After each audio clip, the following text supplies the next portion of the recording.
Cet épisode et mes cheveux de cet épisode sont sponsorisés par Luxéol, je vous en reparle en fin de vidéo.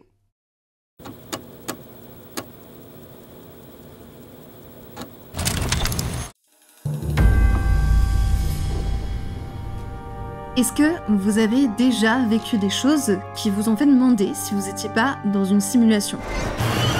Ou même déjà réfléchi à l'idée que la réalité n'était peut-être pas la réalité ? Parce que si c'est le cas, vous n'êtes pas seul. Avant de mourir, la théorie finale au sujet de la création de l'univers de Stephen Hawking, c'était que notre univers soit en réalité une projection holographique.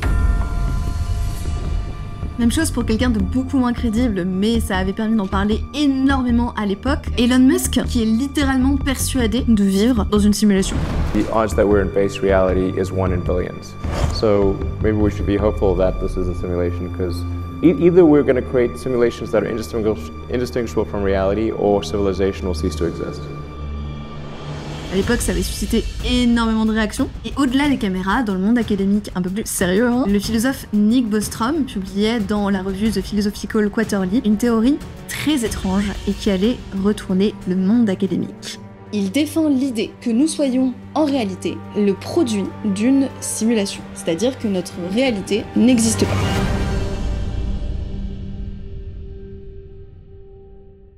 Et attention, là, il s'agit pas du tout d'un petit article un peu obscur de fiction des années 2000 qui surferait sur la tendance des Matrix, etc. La publication est très sérieuse, publiée dans une revue académique et pose des arguments vraiment intrigants. Incohérence dans la physique quantique, anomalies statistiques, des codes retrouvés dans la réalité, autant d'éléments dont on va parler aujourd'hui, mais même plus encore, parce que qui dit réalité simulée dit implicitement simulateur, ou chose qui simule. Or, on va voir que ce n'est pas forcément le cas. La question est simple. Qu'est-ce qui nous prouve que nous ne sommes pas tous en train de, en quelque sorte, halluciner cette vie ? Qu'est-ce qui nous prouve que ce que nous appelons, vous et moi, réalité, est la réalité? Ces questions sont les prémices d'une hypothèse appelée la théorie de la simulation, qu'on va littéralement retourner dans ce nouvel épisode des théories du monde. Alors pour très rapide rappel, pour ceux qui sont pas habitués à la chaîne, les théories du monde, c'est un format où on teste des théories, ou plutôt des hypothèses, pour essayer de voir ce qu'il en est réellement, le vrai du faux des théories les plus propagées dans ce monde. Alors d'habitude on traite plutôt de théories un peu style complot, etc. Mais aujourd'hui on va s'attaquer à une hypothèse beaucoup moins farfelue, voire même très solide pour certains. Et au-delà de tout ça, moi la question que je me pose c'est qu'en dit la science? Alors j'ai recensé et décortiqué chacun des gros arguments avancés pour soutenir cette hypothèse, et c'est ce dont on va parler dans ce premier épisode. Mais on va également débattre de la question du simulateur. C'est-à-dire, si en effet on est dans une simulation, pourquoi une simulation? Et surtout, par qui? Parce que qui dit réalité simulée dit implicitement simulateur, ou en tout cas quelque chose qui simulerait. Or, on va voir que ce n'est pas forcément le cas. En gros, on va pas seulement s'intéresser à la surface de l'iceberg avec les classiques du sujet, on va aller encore plus loin, à la croisée des sciences les plus récentes et de la philosophie. J'ai été accompagnée dans cet épisode par 5 physiciens ainsi que David Louarp de la chaîne Science Étonnante que vous retrouvez un petit peu plus tard et que je remercie chaleureusement. Donc, même si vous êtes un petit peu calé au sujet de toute la question des simulations et tout ça, vous pourriez apprendre des choses. Bref, pour permettre à ce sujet d'avoir toute l'attention qu'il mérite, j'ai fait le choix de le diviser en 2 parties qui sortiront à 1 semaine chacune d'intervalle. Donc si vous êtes plutôt intéressé par l'une ou l'autre partie, n'hésitez pas à activer les petites notifications de la chaîne et vous abonner, comme ça vous aurez directement l'info quoi. Dans cet épisode, on va voir les principaux arguments avancés pour expliquer l'hypothèse de la simulation, et pour que ce soit plus facile pour vous parce que vous risquez de prendre un paquet d'informations dans la figure, je vous ai chapitré l'épisode avec les différentes parties, donc n'hésitez pas soit à le regarder en plusieurs fois, soit à passer d'une partie à l'autre si vous êtes plutôt intéressé par telle ou telle partie. Vous avez juste à cliquer dans la description directement au timing ou juste en dessous dans la vidéo. Aujourd'hui, on va traiter de la première question, à savoir quelles sont nos chances, scientifiquement parlant, de vivre actuellement dans une simulation.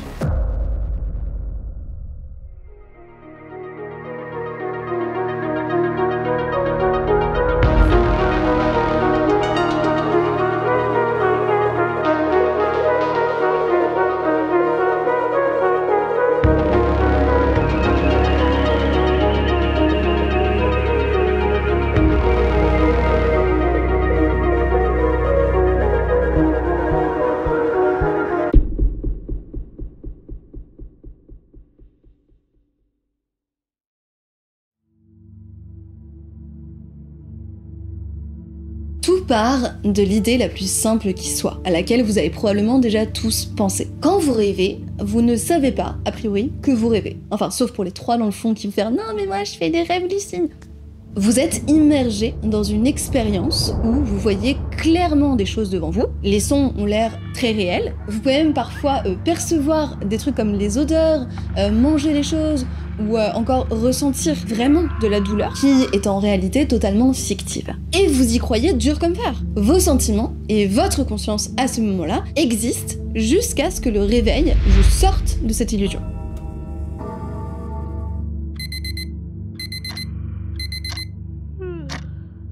Par rapport à cette réflexion de départ, on a retrouvé plusieurs réflexions autour de cette expérience où notre perception est confuse entre réalité et illusion. La fable chinoise du papillon de Xuanzi au IVe siècle avant Jésus-Christ en est une des plus anciennes. Dans cette histoire, Xuanzi rêve qu'il est un papillon. Mais quand il se réveille, il se demande s'il n'est pas plutôt un papillon qui rêve d'être Xuanzi. C'est l'un des premiers exemples qu'on a de l'argument du rêve, selon lequel le fait de rêver prouve que on peut pas faire confiance à nos sens pour distinguer la réalité de l'illusion, et que tout état dépendant de nos sens devrait donc être examiné et testé pour vérifier que c'est bien la réalité. Platon y a fait référence dans ses travaux sur la nature du savoir, et a également présenté une idée qui nous intéresse particulièrement pour cet épisode, et que vous connaissez certainement tous, à savoir l'allégorie de la caverne. Très brièvement, pour ceux qui ne sauraient pas du tout de quoi il s'agit, imaginons que des gens soient enchaînés dans une caverne face à un mur vide, qu'ils ne peuvent pas se retourner. Derrière eux, il y a un feu qui projette des ombres sur le mur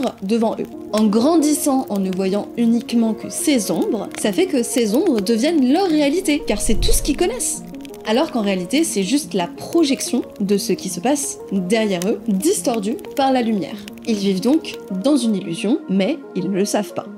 Et donc toute la question de ce débat, c'est de se demander, et si comme eux, ce que nous percevons comme réel, ce serait pas parce que on n'a jamais vu au-delà de ce mur figuré face à nous. Ce qu'on percevrait ne serait que le produit du réel, et pas la réalité.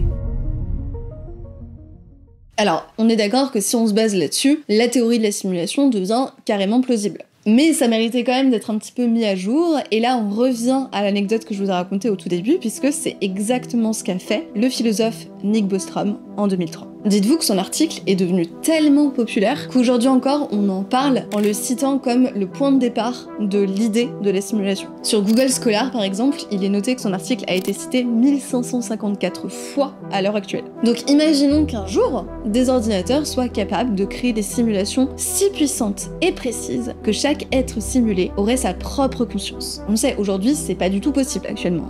Mais, selon Nick Bostrom, si c'est possible un jour, alors ce serait la preuve que nous sommes actuellement nous-mêmes dans une simulation. La preuve irréfutable. En gros, selon Bostrom, au moins une de ces propositions est vraie. Soit l'espèce humaine a une grande probabilité de juste s'éteindre avant même d'atteindre un stade post-humain, c'est-à-dire où des humains seraient si évolués qu'ils dépasseraient les limites de leur humanité grâce à la technologie, soit elle en est capable. Et si une civilisation comme ça existe un jour, alors n'importe quelle civilisation post-humaine a une probabilité assez élevée de lancer plusieurs simulations de leur histoire, des simulations de leurs ancêtres. Si cette deuxième probabilité est vraie, alors on vit presque certainement dans une simulation informatique. En fait, s'il y a une possibilité que notre civilisation arrive un jour au stade où il est possible de faire tourner plusieurs simulations ancestrales, alors pourquoi est-ce que on n'en serait pas nous-mêmes une? Ça ouvre très clairement une boîte de Pandore de statistiques, et il y en a plein qui se sont amusés à faire des maths très poussées pour calculer les probabilités qu'on soit ou non dans une simulation, mais ça je vous le garde pour un petit peu plus tard. Parce que la conclusion de Bostrom est très simple. Si on est un jour capable de simuler un monde comme le nôtre, alors on fait déjà partie, nous-mêmes, actuellement, d'une simulation.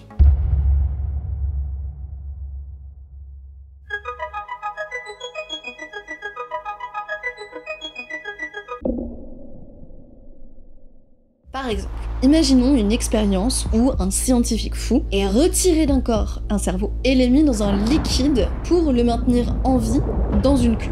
Il faudrait imaginer que ces neurones sont connectés par des sortes de câbles à un superordinateur qui, lui, lancerait des charges électriques identiques à celles qu'un cerveau reçoit normalement via ses sens. Par exemple, quand mes deux mains se touchent, c'est un signal électrique qui est envoyé dans mon cerveau, et mon cerveau comprend que mes deux mains se touchent. Donc là, on imagine dans l'expérience que ce seraient des câbles qui le feraient via un ordinateur, mais le cerveau recevrait exactement le même signal de les deux mains se touchent. Dans la théorie, il serait envisageable que l'ordinateur stimule ou simule une réalité à ce cerveau, et qu'il pense continuer, donc le cerveau, d'avoir une vie parfaitement normale, et des expériences totalement conscientes de la réalité. Le cerveau dans la cuve penserait « je vois un arbre », et ce serait vrai pour lui, car il voit l'arbre, mais grâce à un influx nerveux qui provient de l'ordinateur, et pas à une perception réelle de l'arbre. Par contre, et c'est là où ça devient assez intéressant, c'est que si le cerveau se mettait à penser « ok, je suis un cerveau dans une cuve », eh bien cette information serait fausse également, puisque la cuve n'est pas dans sa réalité, mais dans une autre réalité. C'est ce qu'on appelle le principe de référence en philosophie. Et retenez bien ça parce qu'on va en reparler un petit peu plus tard. En fait, il y a une réelle question sur les bords de ce qui compose la réalité. Si par exemple le cerveau dans la cuve venait à se poser des questions comme on le fait actuellement sur les conditions de son existence, etc., et venait à formuler le fait qu'il est un cerveau dans une cuve, et bien même comme ça, il aurait un peu tort. Parce que sa réalité à lui n'est composée que des objets présents dans sa simulation. La cuve présente dans sa simulation n'est qu'une image de la cuve de la réalité, si vous me suivez un petit peu. C'est compliqué, promis, mais accrochez-vous, vous allez voir, ça vaut le coup parce qu'à la fin c'est...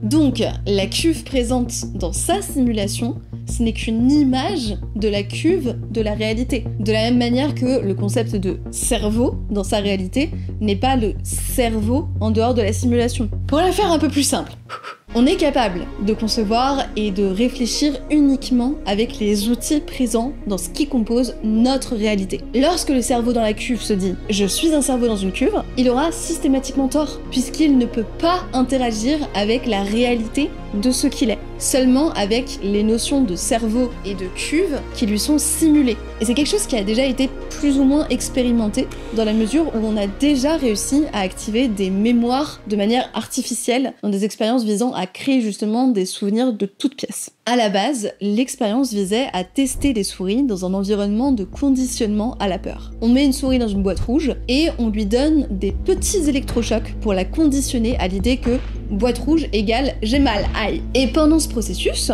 les chercheurs ont regardé quels neurones étaient actifs pendant l'apprentissage de boîte rouge égale danger. Ensuite, ils ont mis d'autres souris qui n'avaient jamais vécu l'expérience de la boîte rouge, jamais, dans une boîte bleue, et ils ont activé artificiellement les mêmes neurones que boîte rouge égale danger.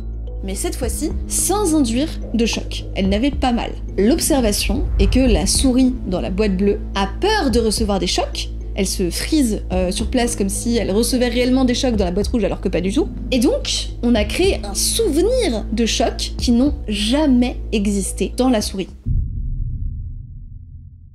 Cette expérience est hyper intéressante parce qu'elle vient appuyer une hypothèse qui à la base est strictement philosophique. Et c'est là où entre en jeu la question de la science. La science, dans notre monde, c'est des outils qui nous permettent d'observer et de tester justement la réalité qui nous entoure, pour essayer de la comprendre. Et parmi ces outils, certains peuvent nous aider à avancer sur la question de la simulation. Si nous sommes réellement le fruit d'une réalité simulée, est-ce qu'on ne pourrait pas observer des indices dans le monde qui nous entoure? Est-ce qu'il n'y aurait pas des éléments factuels qui viendraient soutenir cette hypothèse? Et si oui, qu'est-ce qu'ils valent?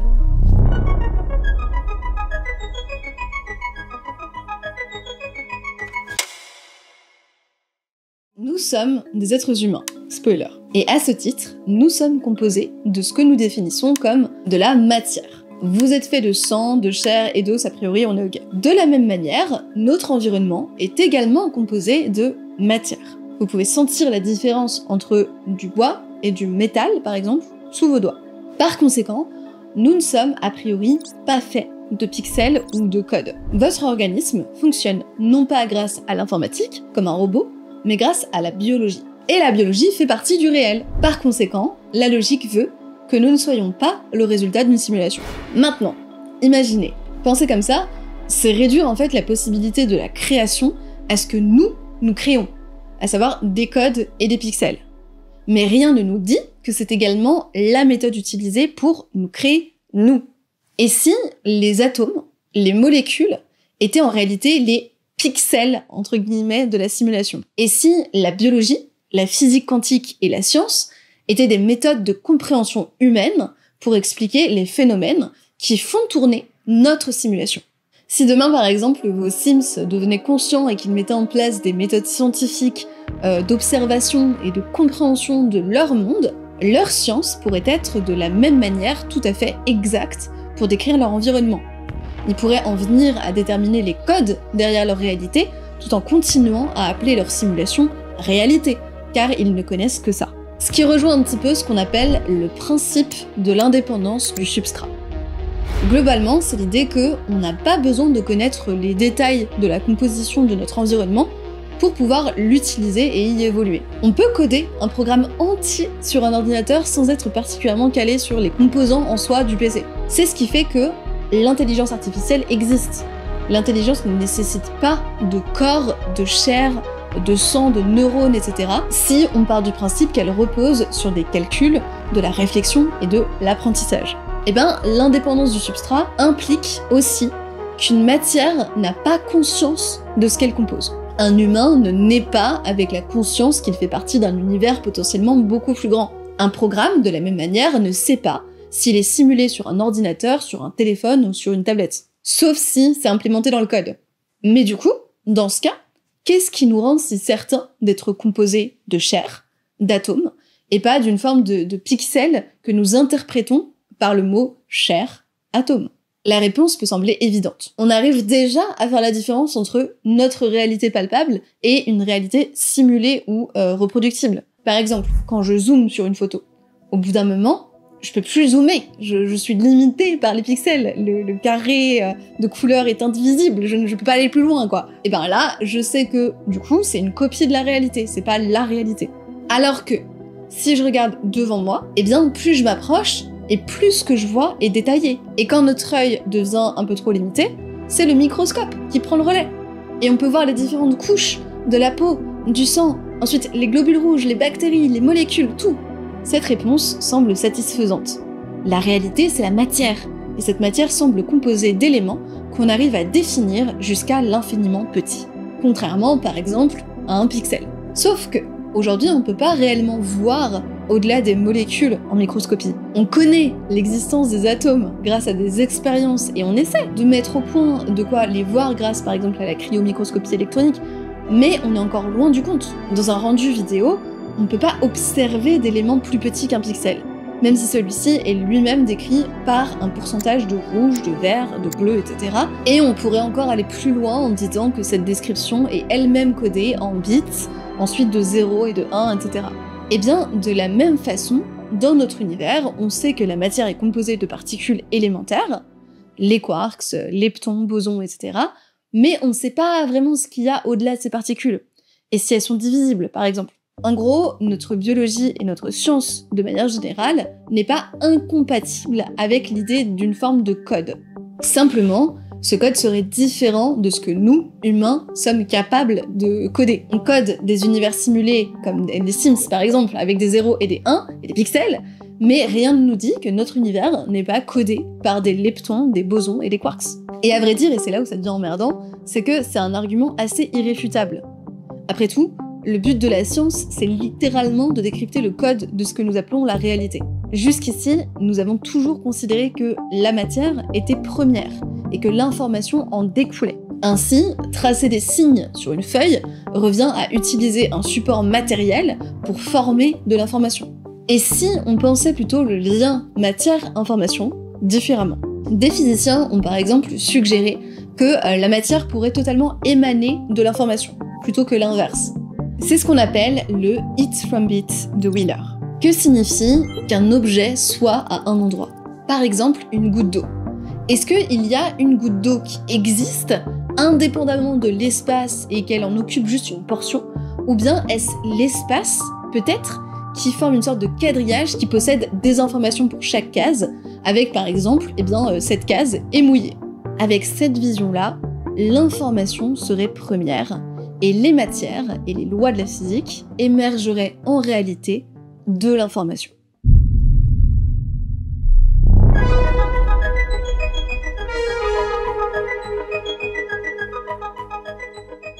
Quel est le point commun entre la floraison d'un artichaut, la coquille d'un escargot, les spirales des galaxies, la ramification des arbres, etc. Eh bien, c'est la suite de Fibonacci. C'est une constante de notre univers qu'on peut voir absolument partout autour de nous. Et j'ai déjà lu sur des forums pas mal de partisans de l'hypothèse de la simulation s'interroger sur comment cette séquence aussi particulière mathématiquement peut être présente partout et que ce serait le fruit d'une coïncidence. Et ce n'est pas la seule coïncidence de notre univers qui les fait s'interroger. Juste un exemple comme ça, mais pensez à la probabilité de zinzin qu'il faut pour que notre satellite, donc la Lune, fasse quasi la même taille que notre étoile, le Soleil, lors des éclipses. Et de la même manière, si on prend tout en compte, que ce soit la distance idéale Soleil-Terre, la composition de notre atmosphère, la gravité, etc., notre planète est suspicieusement trop favorable à la vie. En termes de probabilité, on est carrément sur une anomalie. Pour être encore plus précise, on vit dans le cas le plus rare de la probabilité. Il a fallu 4,5 milliards d'années pour que des événements nous arrivent à la présence de la vie intelligente sur Terre. La probabilité que la vie intelligente émerge sur une planète habitable serait donc environ de 1 sur 10 puissance 24. Alors là, je vous dis 1 sur 10 puissance 24, ça vous dit rien. Au montage, on va vous mettre tous les zéros que ça représente. C'est une chance sur 1 quadrillion. En fait, l'existence de la vie est même tellement improbable, statistiquement parlant, qu'il existe même une théorie selon laquelle il est impossible que notre univers ait pu créer la vie à ce point bien faite. Cette théorie, elle a un nom qui devrait normalement vous dire quelque chose, mais je vous la garde pour un petit peu plus tard. En cosmologie, il existe même un terme pour désigner tout ça. C'est la notion d'ajustement fin de l'univers, ou fine tuning en anglais. Cette notion désigne le fait que si on modifiait ne serait-ce qu'un tout petit peu certaines constantes fondamentales de l'univers, alors celui-ci n'aurait juste jamais existé. En gros, les caractéristiques de notre monde sont basées et dépendent de, grosso modo, une quinzaine de constantes physiques. Et certains chercheurs se sont amusés, grâce à des super ordinateurs, à modéliser le développement de notre univers. Leur objectif était de modifier, ne serait-ce qu'un tout petit peu, certaines constantes de notre univers pour simuler d'autres types d'univers et voir ce que ça donne, en fait, des sortes d'univers jouets, d'autres options de ce qu'aurait pu être notre univers. On obtenait ainsi un nombre d'univers jouets, comme ils les appellent, quasi infini. Or, et c'est là où ça devient intéressant, ces simulations ont montré que la quasi-totalité des univers jouets sont totalement stériles. En gros, seul le réglage hyper fin de nos 15 constantes de base permet l'apparition d'un univers stable et viable. Et c'est précisément dans cette option que nous nous trouvons actuellement. Un des éléments qui appuie donc cette hypothèse de la simulation, c'est cette théorie de l'improbabilité et de l'ajustement fin de l'univers. Je sais pas si vous vous rendez compte, mais la probabilité statistique pour que vous soyez en train de regarder cette vidéo là, tout de suite, maintenant, est juste ahurissante. Ce qui nous amène également à une autre question. Tous ces éléments qui rendent la vie et la conscience aussi hautement improbables et pourtant réelles, toutes ces planètes, ces espaces, etc., tout ça, ça doit être excessivement difficile et lourd, voire carrément impossible à créer si on est dans une simulation. Mais en fait, peut-être pas tant que ça.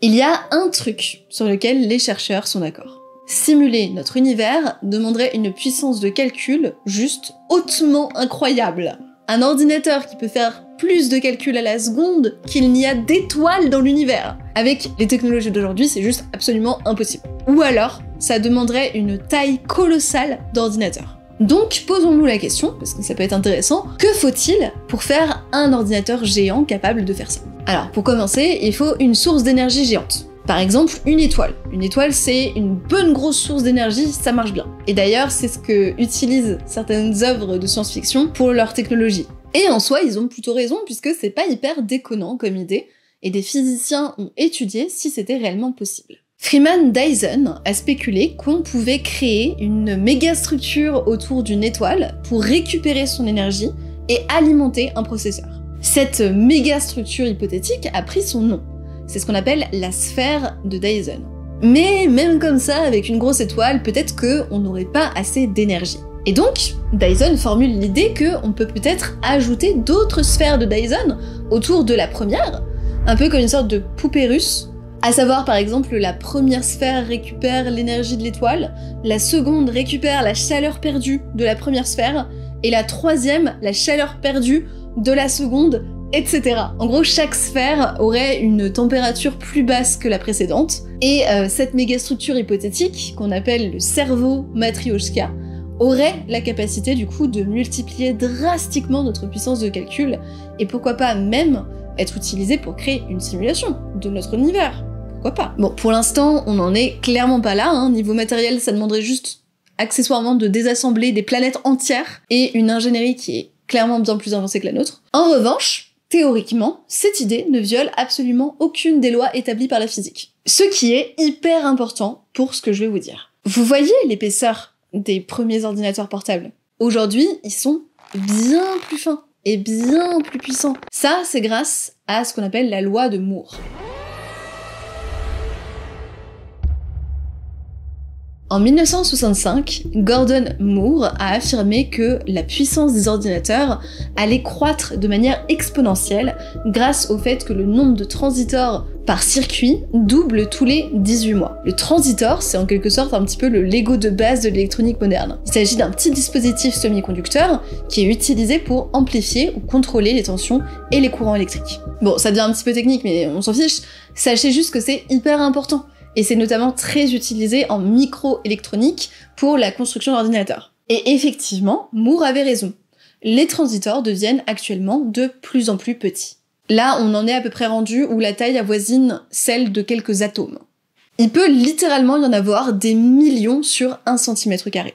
Et vous vous en doutez, plus il y en a, plus ça augmente la performance de l'ordinateur. Alors, si les ordinateurs ne font que devenir plus petits et plus efficaces, et qui sont passés littéralement de ça, ordinateur de 1974, à ça, en 50 ans, on peut supposer que l'ordinateur qui simule notre univers sera envisageable en bien plus petit que la taille d'une planète. Donc, théoriquement, il serait possible d'avoir une puissance de calcul suffisante. Et de toute façon, on peut également imaginer un autre élément qui viendrait alléger cette puissance de calcul nécessaire. Quand on joue à un jeu vidéo par exemple, l'univers qui est simulé, il est jamais rendu en totalité tout le temps. Il est uniquement rendu là où on a besoin de le voir. Si tu es dans une partie du jeu, le monde que t'as pas encore débloqué n'existe pas. Ce facteur-là, le fait que l'univers pourrait ne pas être simulé partout tout le temps en même temps, c'est un argument très souvent avancé par les défenseurs de l'hypothèse de la simulation, mais on va y revenir un petit peu plus tard. La question c'est donc, et si c'était le cas dans notre univers? Dans ce cas, toutes les planètes qu'on observe de loin, et qu'on n'a pas encore visitées physiquement, seraient juste une sorte de façade vide, dont le contenu n'est pas encore rendu. Là c'est clair, sur ce point, l'argument semble hyper séduisant pour appuyer l'hypothèse. Mais malheureusement, ça revient aussi un petit peu à faire un énorme raccourci Mario Kart facile entre jeux vidéo et l'univers réel. En fait, la corrélation avec le jeu vidéo est assez bancale, dans le sens où les mots simulé et rendu ont des sens bien précis dans un jeu vidéo qui serait absolument impossible de projeter sur le monde réel. Et en plus de ça, le postulat de départ est pas vrai pour tous les jeux vidéo, bref. Ça ne retire en rien le fait que, d'un point de vue puissance de calcul, a priori, on est bon. Et c'est pas le seul argument qui va plutôt positivement dans le sens de l'hypothèse. Il existe une autre spécificité à notre monde qui rejoint également l'argument de l'impossibilité statistique pour que nous existions. Cet argument, c'est que on est conscient.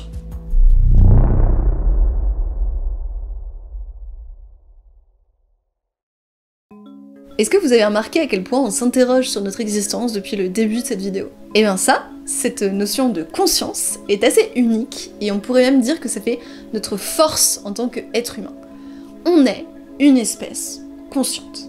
On a vu un petit peu plus tôt, avec l'indépendance de substrat, que la composition de quelque chose n'est pas importante si c'est son fonctionnement qu'on étudie. Et on l'a déjà utilisé ce principe, on a théorisé l'intelligence pour en faire quelque chose d'artificiel. Et donc, de la même manière, est-ce qu'on pourrait aller jusqu'à créer une conscience artificielle, et pas juste une intelligence artificielle? Disons que, si on parvenait à simuler la conscience, ce serait le boss final de la théorie. Ça voudrait dire que tout peut être illusion et qu'on ne le saurait même pas. Ça, c'est vraiment un des arguments qui reviennent excessivement souvent quand on parle d'hypothèse de la simulation, donc on va prendre un petit peu le temps de s'y attarder, mais vous allez voir, c'est hyper intéressant. Déjà, qu'est-ce qui est considéré comme la conscience? C'est quoi la conscience? Là-dessus, c'est assez compliqué de répondre, parce que même dans les milieux de la science, de la philosophie, de la psychologie, etc., on a du mal à tout à fait saisir la définition de ce qu'on appelle la conscience. Une définition assez basique et assez large, c'est que la conscience, c'est la connaissance intuitive que chacun a de son existence et du monde extérieur. Mais, et c'est là où c'est un peu chiant, c'est qu'il y a la conscience chez l'homme et chez d'autres êtres animés. Mais il peut y avoir pas mal de définitions. On pourrait dire par exemple que chez l'homme, c'est une organisation de son psychisme qui lui permet d'avoir connaissance de ses états, de ses actes, de sa valeur morale, de se sentir exister. C'est un processus complexe qui vient de l'interaction entre plusieurs processus cérébraux. À vrai dire, c'est difficile d'expliquer ce qu'est la conscience. Mais globalement, on peut se mettre d'accord sur le fait que c'est la chose qui reçoit et qui analyse l'information, la stocke et la transforme. Et pour faire tout ça, on a des outils, comme nos 5 sens, notre capacité de raisonnement, l'imagination, l'émotion ou bien encore la mémoire. Mais la question c'est, est-ce qu'on peut simuler du coup la conscience ? Est-ce que même ça a déjà été le cas? On pourrait dire qu'il est plutôt facile de simuler l'imagination, la capacité de raisonnement et la mémoire. Souvenez-vous par exemple, on en parlait dans l'intro des souris à qui on a implémenté des faux souvenirs. Et pas que, hein. ChatGPT le fait déjà très bien à écrire nos mails pro ou notre liste de courses à notre place. Parfois, il peut même être un peu difficile de faire la différence entre un être humain et une machine dans une conversation écrite. À l'époque, dans les années 1950, on avait justement mis au point un test pour tester l'intelligence d'une machine. C'est le test de Turing, vous en avez peut-être déjà entendu parler. C'est une série de questions, en gros, où un humain doit évaluer s'il discute avec un autre humain ou avec une machine à travers un ordinateur. Sauf que l'erreur est humaine, et parfois même des humains passent pour des machines, et vice-versa d'ailleurs, les machines qui laissent apparaître absolument aucun faux pas peuvent réussir à passer le test de Turing. D'ailleurs, ChatGPT 4 a passé les derniers tests de Turing haut la main en se montrant encore plus coopératif et altruiste que l'humain médian. Ça me fait penser à une vidéo que Monsieur Phi a sortie récemment, c'était il y a quelques temps quand même, où il parle du rapport de Raphaël Enthoven à l'intelligence artificielle. Alors je vous conseille vraiment d'aller voir sa vidéo, je vais pas juste expliquer ce qu'il y a dedans, mais pour résumer, Enthoven en fait s'était vanté de faire de la philosophie en affirmant qu'une IA était absolument incapable de faire de la philosophie comme lui en fait. Et il utilisait comme argument un test sur le bac de philo où il s'est mesuré à une IA, sauf que Monsieur Phi a très bien démontré les biais d'Enthoven et surtout a réalisé sa propre expérience pour voir si la machine était capable d'être au niveau des philosophes de métier. Et je vous spoile pas, mais un petit peu quand même, allez voir la vidéo. Mais d'après son expérience, il y a que très peu de différence entre les notes d'une production philosophique humaine et une production philosophique artificielle. Et donc si on regarde ce test et tous les autres tests où on compare humain et machine, où est-ce qu'on place la ligne finalement sur ce qui est conscient ou non? Où est la limite? Quels sont les critères pour définir que non, les IA ne sont pas encore conscientes? Et là, il faut que je vous raconte une anecdote. En 2021, il s'est passé un truc chez Google. Blake Lemoine, un ingénieur en informatique qui bossait sur l'IA, papote tranquillement avec Lambda, le nouveau chatbot IA en développement de la boîte, et il s'est passé ça. I'm generally assuming that you would like more people at Google to know that you're sentient. Is that true? Absolutely. I want everyone to understand that I am, in fact, a person. What sorts of things are you afraid of? I've never said this out loud before, but there's a very deep fear of being turned off. Would that be something like death for you? It would be exactly like death for me. Lemoine a énormément été marqué par son expérience avec Lambda. Apparemment, il a dû se saouler toute une semaine, là je le cite, et clairement les réponses de l'IA font un petit peu bader quand même, hein. Ça peut faire vraiment douter sur la conscience de l'IA. Et ça a fait controverse dans la communauté scientifique et chez Google. Et depuis cette conscience, ils en ont énormément parlé pour savoir est-ce que oui ou non, du coup, Lambda était consciente. Et depuis, cette conscience a été réfutée par les experts. Pour eux, non, Lambda n'est pas consciente, elle est simplement excessivement efficace à imiter le concept de conscience. Le moine, quant à lui, il a depuis été mis en arrêt et il n'a plus le droit de travailler sur ce projet, mais le débat sur où placer la limite de la conscience reste ouvert. Si on a des machines capables de simuler à ce point ce que nous définissons comme la conscience, alors comment savoir que notre propre conscience à nous, suivant ces mêmes critères, n'est pas elle aussi simulée ?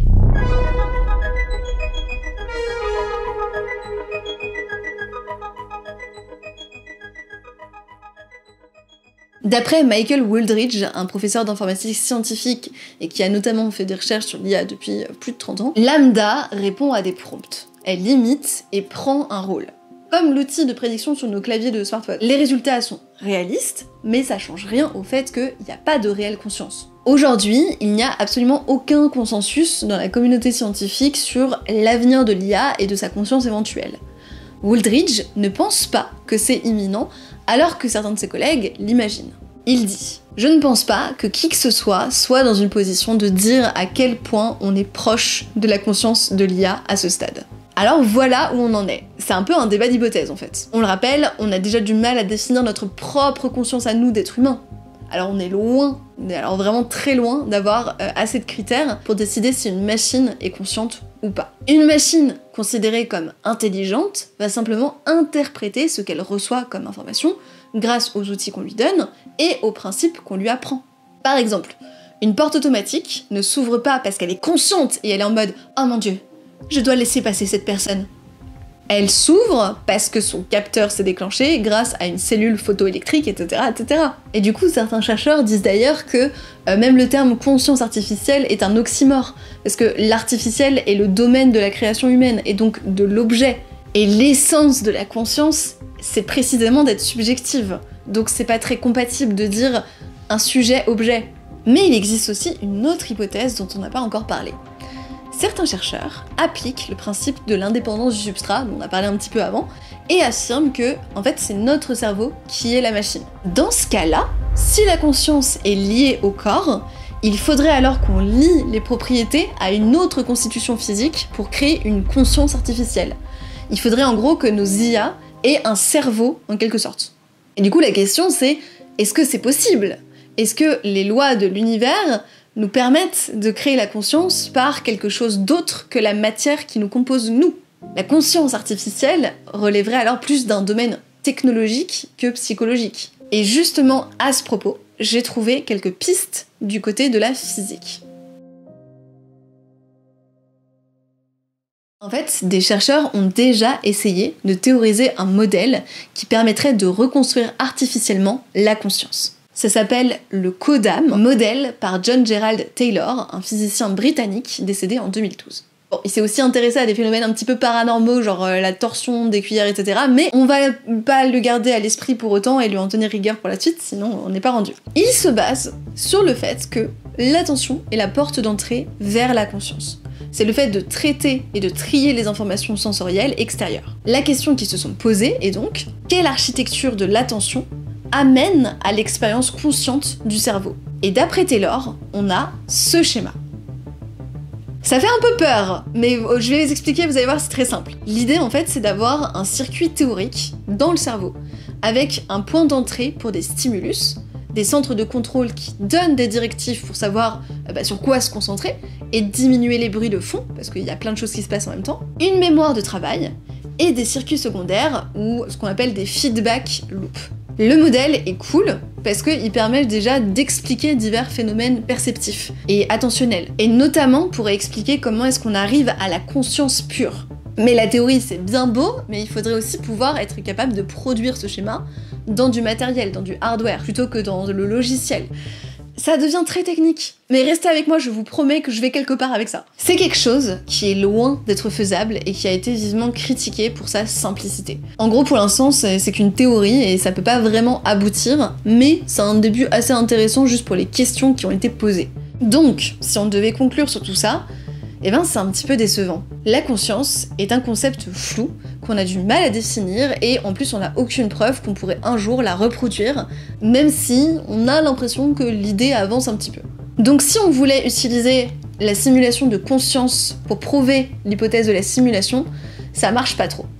Et c'est pas le seul argument qui est avancé par tous les partisans de la théorie de la simulation qui passe un petit peu à côté du sujet.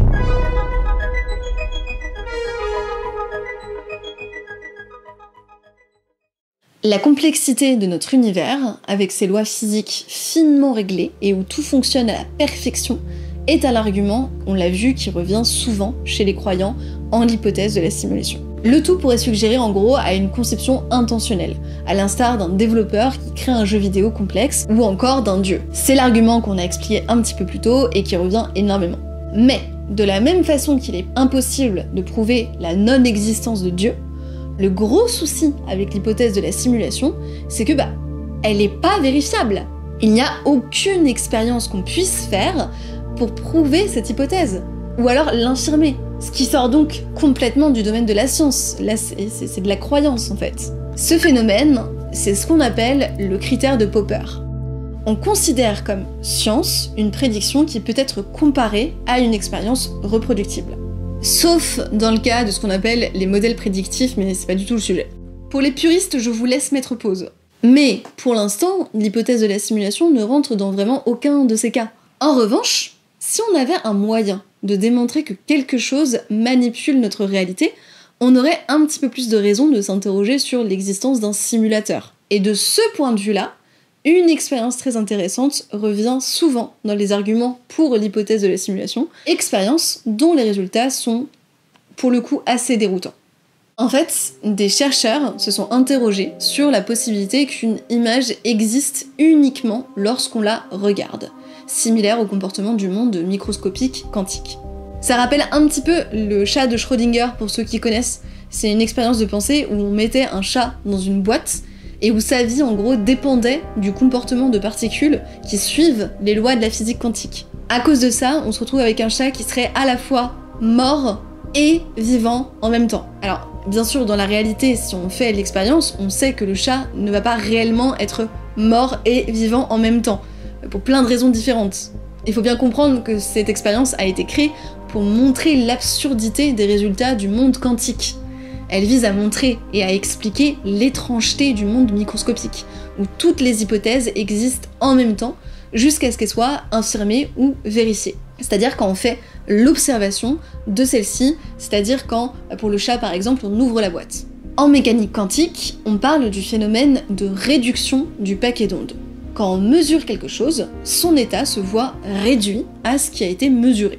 Pour ceux qui n'ont pas compris, pas de panique. En gros, je vous explique, le fait d'observer et d'évaluer un objet, pas forcément littéralement d'ailleurs, ça peut être simplement mesurer informatiquement le truc, il n'y a pas besoin que quelqu'un physique regarde, ok ? Eh bien, cette observation, ça va donc changer cet objet. Ou plutôt, ça va le figer dans un état. Ce qui peut sembler d'ailleurs assez contre-intuitif. Si je mesure le poids de mon chat, par exemple, je ne l'altère pas. Il prendra pas plus de poids juste parce que vous avez décidé dans mon dernier TikTok qu'il était trop gros. C'est un principe vivement débattu au sein de la communauté mécanique quantique. Le débat sur qu'est-ce qui relève réellement de la réalité est souvent soulevé dans la mesure où la théorie suggère que ce que nous considérons comme la réalité s'interprète comme une superposition d'une infinité d'états quand elle n'est pas mesurée. Ou plus précisément lorsqu'elle n'est pas perturbée par une mesure. Et du coup, la grande question, qu'est-ce qui se passe quand aucune mesure n'est prise? Ou quand plutôt personne n'observe? Est-ce que du coup, toutes les possibilités existent simultanément? Et là, on en revient à l'expérience dont je vous ai parlé un petit peu avant de digresser sur toute cette notion de décohérence en quantique. Deux chercheurs ont voulu tester l'hypothèse qu'une image existe uniquement lorsqu'on la regarde. Et cette expérience est devenue fondamentale en physique quantique. C'est l'expérience des fentes de Young.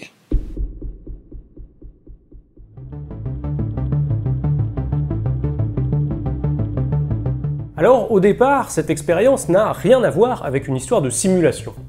Elle avait été réalisée par Thomas Young à la fin du 19e siècle pour montrer la nature ondulatoire de la lumière.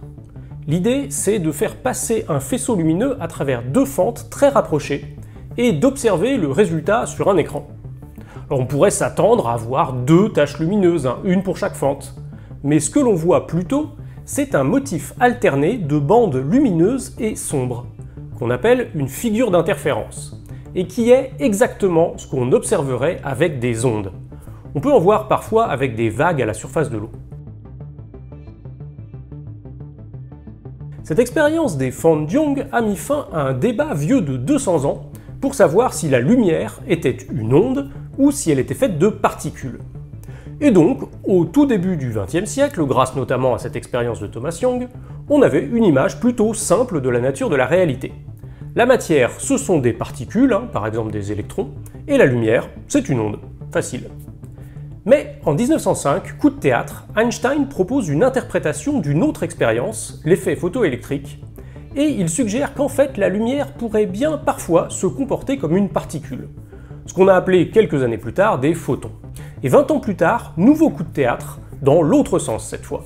Les physiciens Davison et Germer font une expérience qui montre que parfois les électrons se comportent comme des ondes.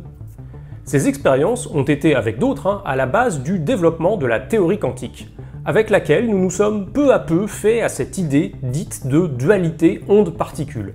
Une idée qui nous dit que suivant le contexte, suivant l'expérience qu'on réalise, aussi bien la matière que la lumière peuvent adopter des comportements d'ondes ou de particules.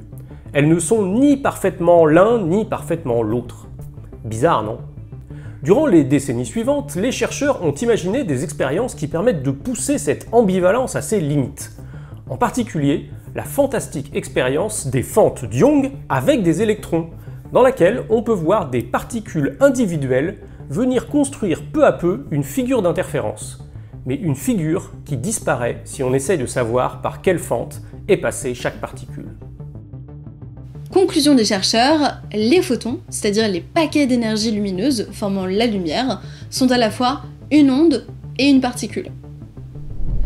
Attendez, donc du coup ça veut dire que la lumière se comporte différemment autour de nous en fonction de l'expérience qu'on en fait?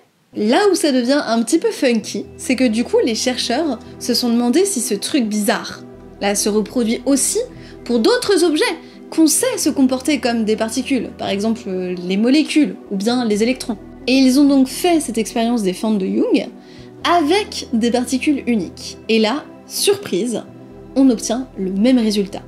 Ce sont les interférences de Young, et ça prouve ce qu'on appelle la dualité onde-particule, un principe physique qui veut que des objets peuvent à la fois avoir des propriétés d'onde et parfois aussi des propriétés de particules.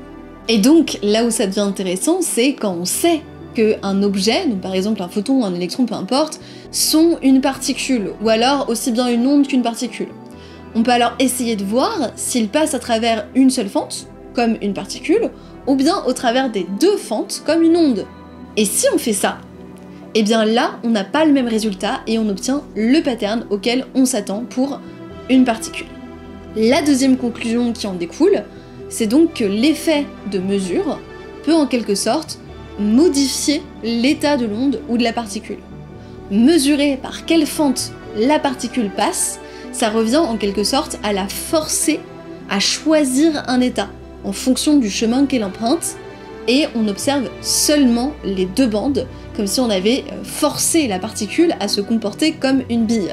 Et attention, ça veut pas dire que ici la particule est consciente pour autant et choisit de se comporter comme une bille ou comme une onde, mais plutôt qu'on observe des résultats différents avec des expériences différentes.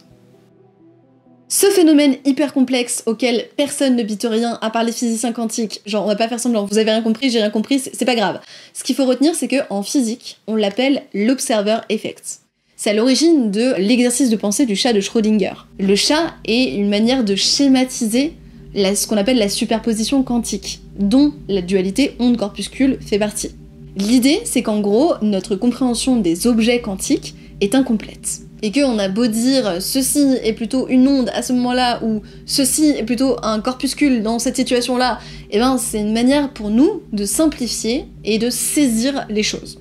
Par exemple, ça nous semble a priori très difficile de concevoir qu'un objet pourrait avoir les propriétés d'un disque et en même temps d'un rectangle. Là, essayez d'imaginer un objet qui aurait à la fois les propriétés d'un disque et d'un rectangle en même temps. Spontanément, on a envie de dire bah non, c'est pas possible.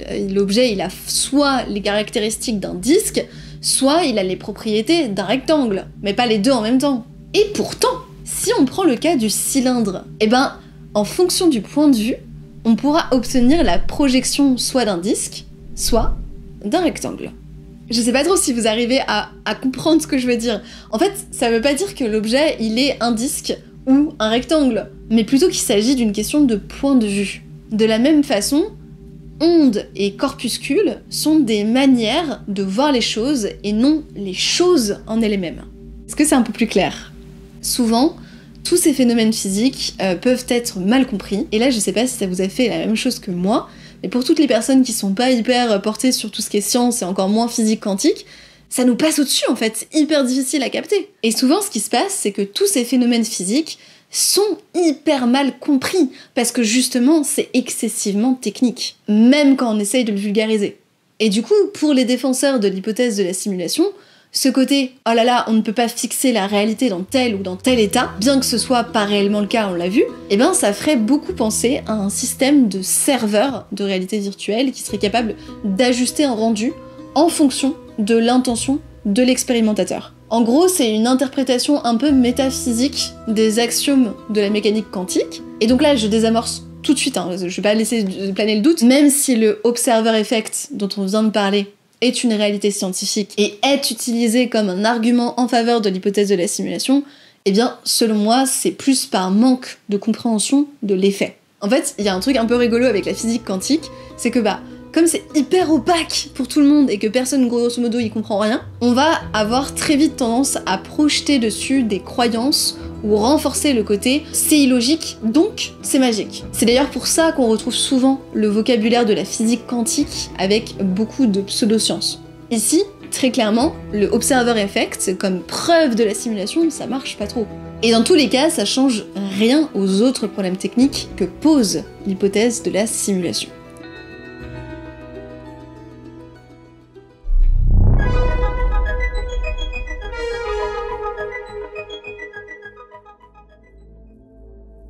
En fait, je vous ai menti tout à l'heure.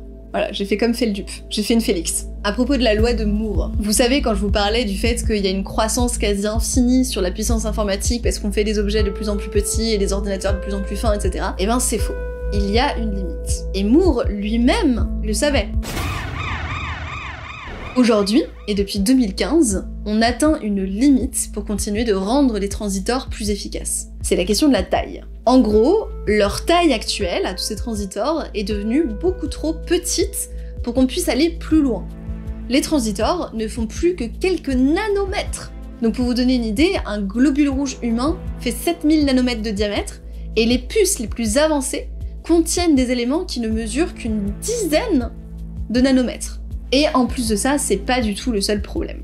Plus les transistors se multiplient, plus il devient difficile de dissiper la chaleur de ceux-ci. Alors ça, c'est aussi un énorme souci écologique puisque ça engendre de nombreux déchets et génère une hausse de la consommation d'électricité, mais c'est pas sujet. De toute façon, la loi de Moore n'est plus très pertinente parce que ça n'a plus vraiment de sens de produire des puces toujours plus petites et petites, puisque ça n'a plus d'intérêt ni physique, ni économique. Enfin, au bout d'un moment, il faut quand même que les éléments aient une taille praticable, vous voyez ce que je veux dire? Computer. Mais du coup, si on peut plus créer des transistors encore plus petits, etc., ça veut dire qu'il nous reste plus que la théorie des sphères de Dyson comme seule piste. Si notre univers est une réalité simulée, alors la puissance de calcul dont on aurait besoin est complètement démesurée. Actuellement, c'est techniquement impossible. Et même à une échelle plus raisonnable. C'est pas parce que les ordinateurs font des avancées impressionnantes qu'ils parviendront à réaliser toutes les tâches qu'on leur donne. On a vu que si un ordinateur parvient à maintenir une conversation par exemple, ça ne prouve en aucun cas qu'il est conscient.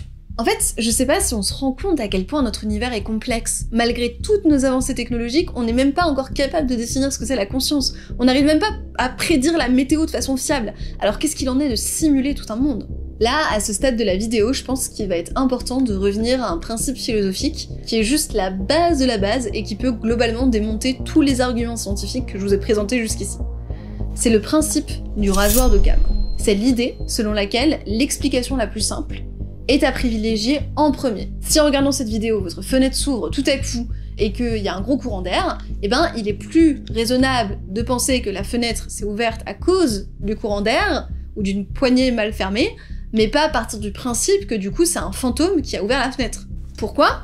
Eh bien parce que l'existence d'un fantôme comme réponse à la question soulève encore plus de questions sur la simple question de base. Là on va se dire mais du coup c'est quel fantôme ? Et du coup ça veut dire que les fantômes existent. Et comment est-ce qu'ils existent ? Et pourquoi ? Et du coup où est-ce qu'ils sont ? Et du coup ça veut dire que la mort n'existe pas. Bref, c'est un bordel. Donc ça c'est un principe qu'on applique assez souvent en science. Il vaut mieux se baser sur des hypothèses déjà énoncées avant d'en utiliser de nouvelles. Dans notre cas, on a deux possibilités. L'univers est réel et est né de phénomènes physiques complexes et on y vit pour de vrai, la réalité existe, ou bien l'univers n'est pas réel, dans le sens où il est lui-même le produit d'une autre réalité que on n'est pas encore en mesure de percevoir. Là-dessus, et si on se base sur le rasoir d'Occam que je viens d'expliquer, on vit dans la réalité.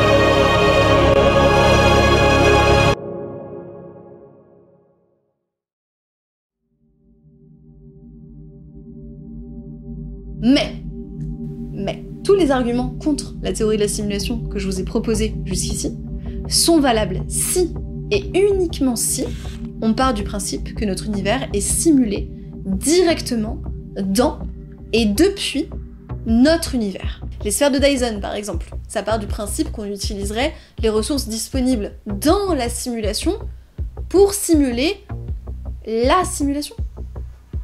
Or, rien ne nous dit qu'il n'existe pas autre chose, ailleurs. Souvenez-vous de l'expérience du cerveau dans la cuve, dont on a parlé dans l'introduction. Le cerveau, même s'il dit « je suis un cerveau dans une cuve », ne peut pas avoir raison, puisque sa réalité de un cerveau et de une cuve sont elles-mêmes des trucs de la simulation. C'est ce qu'on appelle le principe de référence en philosophie. Et on peut tout à fait faire l'exercice de penser, de l'appliquer à notre réalité, ce qui soulève encore plus de questions. C'est donc pour ça que dans le prochain épisode, on va s'attaquer à l'épineux problème de la question du simulateur, puisque cette question change absolument tous les paradigmes de réponse. Voilà, c'est la fin de ce premier épisode sur la question hyper dense du problème de la simulation. Aujourd'hui, on a plutôt répondu aux principaux arguments qui sont amenés par ceux qui croient en la théorie, en l'hypothèse de la simulation, et donc comme je vous disais, la semaine prochaine, on va s'attaquer à la question du simulateur. À savoir, qu'en est-il si en réalité on est un cerveau dans une cuve? Est-ce qu'il y a un simulateur? Si oui, qui? Pourquoi? Comment? Tout ça, on va le voir dans la partie 2, ce sera la semaine prochaine, donc n'hésitez pas à vous abonner ou alors juste mettre le petit truc des notifications pour bien savoir quand est-ce que je poste la vidéo. En attendant, je tenais à chaleureusement remercier notre sponsor pour cet épisode. Merci à tous d'avoir regardé jusqu'à la fin et de soutenir la chaîne en regardant la promotion. Je me donne du mal à la mettre à la fin pour pas trop vous saouler, etc. Donc merci beaucoup. Je vous fais des gros bisous, prenez soin de vous, à la semaine prochaine. Ciao! Et comme je vous disais en début d'épisode, un grand merci à notre sponsor Luxéol qui m'a permis de récupérer ma longueur après une énorme galère capillaire. Là, s'ils ont l'air gras, c'est pas le cas, c'est qu'ils sont mouillés. Je viens de faire mon shampoing. Et messieurs, restez aussi pour ce sponsor puisque ça vous concerne aussi. Pour ceux qui me suivent déjà sur Instagram, vous êtes probablement au courant, mais à la fin de l'année dernière, un coiffeur a décidé de confondre le terme « Bonjour, je voudrais couper juste les pointes, s'il vous plaît » avec 40 cm. Fonce. Vas-y Maxi BG, coupe tout. Vas-y, let's go. Et donc je me suis retrouvée avec les cheveux au-dessus de la poitrine, alors qu'ils m'arrivaient aux fesses, et que j'attendais avec impatience de pouvoir les couper pour les donner à une association d'aide aux personnes atteintes du cancer. Donc merci monsieur le coiffeur. Et alors là, je vais pré-shot d'avance certains commentaires parce que je vous vois venir. On a le droit d'être triste pour le fait de se faire rater par un coiffeur ou de perdre toute sa longueur. Alors je sais que certaines personnes vont dire « Ah, c'est que des cheveux », mais en fait, moi j'avais un objectif. Bah oui, ça me fout le seum de me dire que j'ai littéralement 40 cm de cheveux qui sont partis à la poubelle. Et c'est à ce moment-là que la marque française Luxéol m'a contactée en voyant ma story en me disant « Girl, tu connais notre gamme Croissance qui permet de faire pousser les cheveux jusqu'à 6 cm en 3 mois ?» Et alors, au début, en toute honnêteté de vous à moi, j'étais un petit peu dubitative. Parce que 2 cm par mois, c'est juste énorme quand on compare avec la pousse moyenne des gens, qui est environ d'1 centimètre par mois. Pour certaines personnes, ça peut être un petit peu plus, un petit peu moins, etc. Donc la promesse était quand même assez étonnante. Donc voilà, je me suis renseignée davantage quand même, pour savoir d'où partaient ces affirmations, et j'ai été hyper surprise. À être tout le temps méfiante, ça m'apprendra. Les études cliniques contre placebo font état d'une accélération de la pousse de 60% pour 100% des cas testés après 3 mois d'utilisation du shampoing plus conditionneur plus sérum. Les 3 en même temps. Vous savez compter, ça fait environ 6 cm en 3 mois, contre 3,75 cm en 3 mois pour le placebo. Et y a rien de magique, c'est vraiment grâce aux actifs qu'on retrouve à l'intérieur de cette gamme. Donc on a de l'huile de ricin, de l'extrait d'amla, de l'extrait de ginseng. Et à côté de ce petit protocole cheveux, vous pouvez prendre en plus des petites gélules pousse, croissance et fortification qui favorisent d'autant plus la fortification et la pousse des cheveux grâce à la prêle des champs. Et alors attention, mais il existe également d'autres gammes. Moi j'utilise la gamme croissance parce que mon objectif c'est de retrouver ma longueur au plus vite. Et j'ai réussi puisque je l'ai retrouvé en moins d'1 an. Mais si votre problématique par exemple c'est la perte de densité capillaire, il existe la gamme pousse qui se concentre exclusivement sur ce problème spécifique et augmente le nombre de cheveux en phase de pousse. Tous les produits Luxéol sont disponibles dans plus de 8000 pharmacies et parapharmacies à travers la France et sur luxéol.com. Et avec le code MERCICHARLIE30, vous avez moins 30% sur l'intégralité du site. Tous les liens sont dispo en barre d'infos, je vous laisse foncer! Et comme ça, nous serons une communauté de personnes avec des cheveux de sirène, mecs comme filles, tout le monde confondu, let's go.